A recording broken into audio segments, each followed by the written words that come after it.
Hello Year 3, this is Mrs Norris here with your English lesson today on Wednesday the 6th of May. Your SPAG starter links with your spellings for this week. Today you're looking at homophones. You may have already completed these two activities if you followed the spellings. If you haven't, have a go at them now. If you have already, you'll be even quicker next time.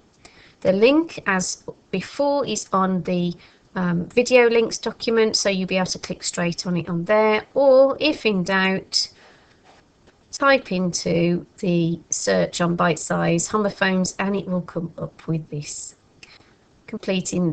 Watching this video, spotting and recording as many homophones as you can, and then completing the missing words within the sentences here. Okay, moving on. So our poem, we are at the planning stage today, and we are using our creative writing skills, thinking about imagery and trying to communicate our ideas.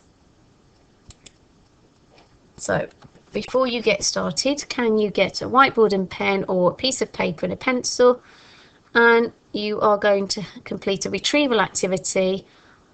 How many things can you remember from our keys to success, thinking around structure and the language that needs to be used in a free poem list poem? Okay, pause the video here while you complete that activity. Okay, I'll leave this on the screen. Have a little look through. How many of them did you remember? Which ones did you forget? Spot those now. Write them down. The act of writing them down will help go into your memory, and by actually spotting what you have forgotten will also help too. This section here, language, is our main focus for today. I can plan to use descriptive language and imagery. Okay, so these two pages, if I dual screen these, you will see, will be useful at the planning stage of your writing. So you can go back onto the PowerPoint slides to see these as they are saved, or you can leave this on screen whilst you are planning. So verbs, must include verbs in some way, shape or form today. Imagery. The five senses was something that came up as we have been looking at the poems this week. I've highlighted some good examples here. You can pause the video and have a little read through them. What senses are they referring to? It gives us a clue, and it helps us create a picture in our mind of what that might look like with the adjectives that describe it as well. Your planning grid. I've put one of these on Google Drive documents should you choose to print one off. If you can't, just replicate the senses, symbols, and make a list around the outside, which is what I'm going to model to you. So here I have put some of the things that are my favourite things, just as a starting point to get my ideas around my wish poem flowing. It doesn't have to be your favourite things. It could be something that you want to experience that you've never experienced before. That is fine too. It is your choice. So for taste, I've put my favourite thing is chocolate. I like to touch the clouds. I like looking at rainbows and unicorns because they've got some lovely bright colours. The smell of flowers and different smells. Different flowers have different smells, which is beautiful.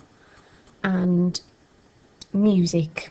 I love to hear the piano played, and I also like listening to songs and music of all different sorts, classical and dance, varied. Okay, so you pause here while you create your mind map of your favourite things linked to the senses. Okay, so the bottom part here of your planning grid, your ideas, we are going to turn these words now into part sentences. Your planning stage, you don't have to write in complete sentences. The idea is that you remember key things that you want to then communicate within your writing. So I have put covered in chocolate sauce, ride on a real unicorn, caress the clouds in the sky, close my eyes and hear a tuned piano playing, sniff the beautiful bluebell fields of springtime. So all of those I have then transferred, other than rainbows, but I can do one about rainbows as well, transferred into a part of a sentence. Okay, verbs. I've highlighted here the verbs within my sentence. They might change as I start to draft out the poem. They may stay the same. That's really important when you go through the editing process. In tomorrow's session, that you decide which words you want, which ones are the best, or whether you want to up-level them. Okay, here's your verbs mat that you can use. What you need to think is here, all of these things, this would be on our working wall in the classroom. These would be on our working wall, the captured vocabulary. The poem would be our waggle on the working wall.